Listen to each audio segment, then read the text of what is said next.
Hey guys, I want to bring you a little overview of my newly acquired, it is used, but my newly acquired to me M&P 2.0 compact. This is one of the first iterations of the 2.0. I will go into some of the differences between what you would get if you were to buy one new now and what this one is. But yeah, this is just going to be kind of going over this. So whenever you get it, it will come with two 15 round magazines. They just sit in there nice and flush. And obviously it's not going to come with the light. That is one that I have put on there. But I guess going into some of the differences between what you would get if you were to go out and buy this right now, which this is a 4-inch 2.0 compact. One, you'd get the new trigger if you were to go buy it now. This is the older hinge trigger. I don't love it. I'll probably end up putting an Overwatch trigger in there.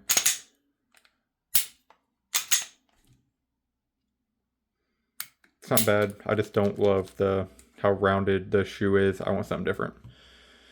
It's also not going to have the top serrations up here. The 1.0 I don't think had any serrations. The early 2.0s had these little scales down here on both sides. But if you're going to buy one now, it would have these kind of scales up here so you can actually kind of grab the gun instead of it sliding. It is very slippery up there, so if you can't dig into that, which is really, it's pretty hard to dig into that, you can't get a very good purchase on it. It's obviously doable, but it's not great. It's really one of the two main differences is going to be the trigger and then those scales. This one is obviously not optic cut. Most of the newer ones are optic cut, and they will have the optic height sights. These are just standard 3-dot sights. Nothing crazy. Again, it's on optic cut, so I'm kind of stuck with this unless I buy different aftermarket sights. But they get the job done. It is obviously going to have the rail on the front.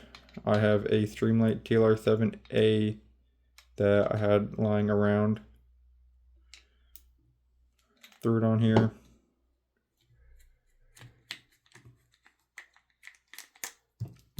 It's gonna have a 3-slot Picatinny rail. One of these does fit really nice in there. Obviously, you can get the TLR7, TLR7A, TLR7X. I just wouldn't get the sub. I don't think it even fit with the width of the rail. But the TLR7A, TLR7X does fit really nice. The TLR7HLX would also fit. It would just obviously stick out a little bit more, which if you want something that stand off, is good. Just so it doesn't push or slide out of battery. You could also get a different key and shove it out a little bit more, but I kind of like where the buttons sit. So an HLX would be good for this to get some standoff if you were to use it for any sort of defensive application like home defense or concealed carry. I don't have one, so I can't use it. Just like all of the 2.0s, it's going to have this tool. It's what keeps the back strap on. I currently do not have any other of the back straps, but I will be getting probably one of the Mischief Machine compact ones whenever they release those. They're really nice. They have a big swell on the side. So I'll probably get one of those. As far as takedown, it takes down just like any of the M&Ps. Lock it to the rear. Flip that lever. Drop the slide. Pull the trigger. Slide comes off. If you don't want to pull the trigger, just like on any of the other ones, there is, let's see if I can get a good picture. That yellow, where's it at? There's a yellow bar in there. That bar that sticks out. If you push that down, it's effectively pulling the trigger. So then you can just slide it off. You don't have to pull the trigger.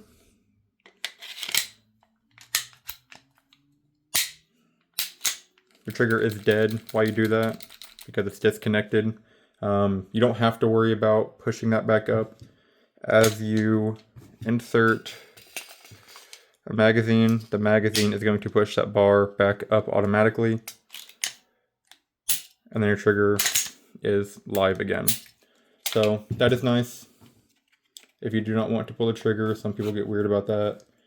There is a way to do it, and you don't have to worry about rendering your gun useless if you forget to undo it. Putting the magazine in there automatically shoves that bar back up, and then you are good to go. So yeah.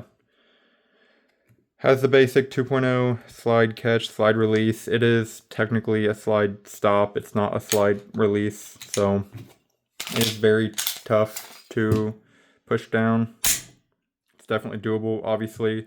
But it is a lot tougher than, say, my SIGs or my Canics or even my Walthers. So they do make extended ones, I believe, but they can be kind of hard to find.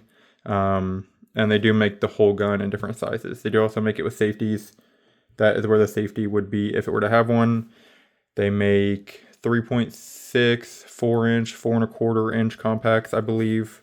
And this is the compact grip. So this one right here, 4-inch compact. It's basically Glock 19 sized if you want to reference it to something that you know. But it is really nice. Very aggressive texturing, but not anything crazy. Does kind of bite into your hand just enough to get a good purchase on the grip. But yeah, overall I like it. I'll be getting a Floyd's magwell and base pads. Some iron sights. I don't know if I'm going to get an optic cut. It's a lot of money for a gun I paid very little for. But I'll be getting a magwell at least, and probably an Overwatch trigger, and then some iron sights, and then at that point just sending it.